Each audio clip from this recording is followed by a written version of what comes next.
I don't care how I feel. Yeah. I don't care if I feel happy or sad. It doesn't really affect what I do each day. I do the exact same things. I act the exact same way. I don't care. Yeah. I don't put weight to the significance of the emotion. So I always consider myself a happy person, but if I woke up and I was slightly less happy one day than another, it wouldn't affect anything I do, and I wouldn't put any relevance to it. I'm human, and that's life. But truthfully, it doesn't matter if it's getting a girl or it's making money or it's getting status. It doesn't matter what it is. As a man, we live in hyper-competitive environments. I don't think enough men understand how competitive the world is. If you want a girl, you're competing against other men. You're not the only man who had the idea of getting that girl. There's no girl you're going to see and go, oh, I'll get that girl, and didn't cross anyone else's mind. Everybody else wants her. You have to outcompete other men. You have to be as competitive as possible. You have to be as successful as possible in all realms. You have to be as good-looking, as funny, as smart, as spontaneous, as interesting, as charismatic, as rich as possible. You need to try very hard to be your absolute best. And as you become a better man, you'll crack through different tiers of attractiveness, and eventually you get to the top and you'll be able to have any girl you want. But the truth is, I have a lot of guys ask me, similar to your question, a guy will come to me and go, how do I get a girl? I'm like, bro, you're a loser. Yeah, but I know, but how do I get a girl? Well, you're a fucking loser. You're a loser. Why are you asking me? It's like saying, how do I win a race with a push bike? You're racing Ferraris. What do you want me to do? Yeah. There's only so much you can do. There's only so hard you can pedal. There's only so many tricks and tips. There's only so many game things you can say, so many pickup lines. If you're a loser, it's going to be very, very difficult, and it's going to get harder and harder. The game is rigged to become harder and harder for men. It's not getting easier. It's going the other way. And if you're going to be on a racetrack and there's going to be Ferraris there, and you're going to be on a pedal bike or in a Nissan, you're going to get smoked. That's the game. You have to up yourself. You have to improve yourself. I'm not going to lie to anybody here and say you don't have to improve yourself. You can stay a loser and get chicks, because you can't. I don't understand how many humans function in the world today. I don't get people who don't think like me. I don't understand it. I'm like, well, then how have you survived this long? Life is hard. Life is difficult. Maybe I've just been unlucky, which I don't believe in, but I've had so much trauma and bad events and negativity and stress and all these things that have happened to me, and I've used all of it to be monumentally successful. If I wasn't that way inclined, with the workload that God put on my shoulders, I'd just be in a ditch somewhere. Yeah. I would have killed myself by now. Like, I don't understand how people are functioning. If you're not thinking like me and you're going through life with any other mindset, you've been extremely fortunate that God smiled on you and allowed you to sit around most of the time doing jack shit, and you have yet to be punished for that. Yeah. I could never have lived that life. If I was a bit lazy or a bit, or I was a bit of a snake, or if I lied to people, I'd be dead by now. Yeah. Like, so a lot of these people are just absolutely and utterly blessed by God that they managed to go through life with such a non-competitive mindset, and they still breathing. Like, I don't understand how people can think any other way. Yeah. I've spoken to dudes and like, yeah, I had a bad couple months. Why? Oh, my girl left me. You've wasted months? You've wasted months over some... Like, you had the... Think of how much God loves you to have given you the grace and given you the opportunity to waste months of human time over some chick. Like, talk about blessed head to toe. If I waste months, empires are going to collapse. I'm going to end up in a cell or dead if I waste months. I have things to do every single day. I can't waste a second. Like, these people are just absolutely infinitely blessed, and their mindset is a product of that, because they're spoiled children. Absolutely spoiled children. If you're going through life with any other mindset besides a hyper-competitive one, where you are capable of competing with some of the most dangerous men on the planet in all their forms, me and my network, and also my competitors. If you don't have that mindset, then you have to understand that you are spoiled. Yeah. You're spoiled by your reality, because there's a whole bunch of people out here daily who fail.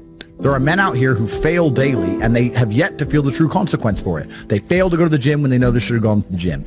They fail because they forgot their keys and it took them 10 minutes to find them. They fail because they replied to a question they got sent on WhatsApp the wrong way. They fail because they didn't smile when they were supposed to. They didn't say please and thank you to that person who helped them. They fail because they didn't say hi to that girl who's looking at them out the corner of their eye. They just fail perpetually. They go through life missing every opportunity and just failing.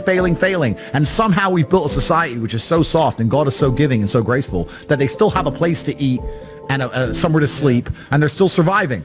That shows how nice God is. Yeah. Because before this society, truthfully, if you were that level of failure, you would be dead. Survival of the fittest. It's survival of the fittest. And none of these men out here are fit. No. Their mindset isn't fit. Their reality isn't fit. They're failures. They're failures. Yeah. And they're just failing every single day. I'm like, oh, but you know what? Tomorrow I'll go to the gym. Yeah. You've been failing your whole life. That's all you've done is fail. And then you sit and wonder why people like me absolutely and utterly outcompete you. It is so easy to become a top tier male in the world today because the competition is so ridiculously low. There are 2% killers like me, and everybody else is amateur, head to toe amateur. They can't even pay attention to anything. They can't try anything. They're amateurs. And it's really mind-blowing to me because I've tried with all of my computational power to imagine having a mindset different to mine. And I just can't see a reality worth having. I can't see a reality worth living. I can't see how you're going to build a life worth experiencing if you have any other mindset. I can't see it. Yeah. I've never met somebody with a fantastic life who did not completely and utterly believe in themselves. I've never seen somebody massively succeed and they didn't believe in themselves, ever. I've never seen somebody who just allows life to happen to them and become blown off course by some sadness, end up doing massively monumental and important things. I've never seen it. It's never happened. It does, and it's never going to happen. If I'm unhappy with something and I'm uncomfortable with something, I fix it. Yeah. That's endless motivation, which I don't truly believe in as a concept, but that's endless fuel for the fire. Right. If I was unhappy with something about myself, regardless of what it was, I would be able to take all of that discomfort and turn it into endless energy to get the problem fixed. Yeah, exactly. But these people seem to it's okay to be unhappy. Yeah, well, these people seem to sit and say, I'm really unhappy with X, but then stay doing X. So I don't believe they're truly actually unhappy. What you'll notice if you live life long enough is that somebody will sit and say to you, I'm unhappy being a loser. You say, why are you a loser? I just sit at home and play video games 7 days a week. And you're like, okay. And maybe 3 days of the week they're unhappy doing that. And that's the time they email you and that's the time they want to make a change. But 4 days of the week, they don't really, it doesn't really bother them. It doesn't really bother them. Because if it bothered them 7 days a week, guess what? They would fix it. Correct. So I have very little sympathy for people. And that's not because I'm not a nice person, but it's because I've been so hard on myself and I've been through so many things that were difficult, and I've been through so much pain and trauma myself, some of it self-inflicted, some of it given to me by God to make me a better person. But I've been so difficult on myself. It's very hard for me to look at somebody who's refused to be difficult on themselves and see them as my equal or feel sympathy or pity for them. Why would I feel pity for somebody who took the easy route when I took the hardest possible route? I took the hardest possible way to be the man I am, and you were too big of a... And now you want me to feel sorry for you? I don't feel sorry for you. I don't feel sorry for these people. And because as a man, you can be anything you decide you want to be. That's the beauty of being a male. You can build your character completely from the ground up, just like a video game. Every single thing about me that people respect, I built. I was not born a world champion kickboxer. I was not born this intelligent or intellectual. I was not born this rich. I was not born this strong. I was not born this confident. I was not born this interesting. I was not born this charismatic and humble and gorgeous and tall and strong and sexy. I was not born none of these things. I became these things myself. So I deserve all the spoils of war. And anybody who decides they don't want to work hard enough to become those things, then they deserve to sit and accept they're my inferior. That's their problem. So you talk a lot about purpose, and what is your thoughts as to, do you have like an exact answer as to why we are created as humans and why we are here? Like, what is the purpose of life? Why have we been given life? I think we're here to struggle and to learn. I don't think we're here to be happy. That's why when we keep going back to the happy argument, I've always found that kind of frustrating and annoying. And someone goes, oh, but I want to be happy. Why? Why? Why do you want to sit there and laugh like you were happy your entire childhood? That's your happy days. You're allowed to be happy as a kid. Finished. It's all over now, right? You're a man. You have responsibilities. I think we're here to do important. Provide, protect, and we're also here to do important things. And important things are going to be difficult, and they're going to be hard, and you're going to get frustrated. But that's what gives you purpose. I don't see anyone who's chasing happiness. I think that's a very feminine frame. I understand why some women just want to be happy. I don't know how it feels to be a girl because I'm not one. But in my experience, I know women who just want to be happy. Girls just want to have fun. Fine. But you're a man, right? And if you're a man, then it's absolutely not really a different experience of life. I think we're here to struggle. I think we're here to endure pain. I think we're here to just see how hard we are to kill. I think that going through terrible things and living through them and coming out the other side is one of the most fantastic things about being human.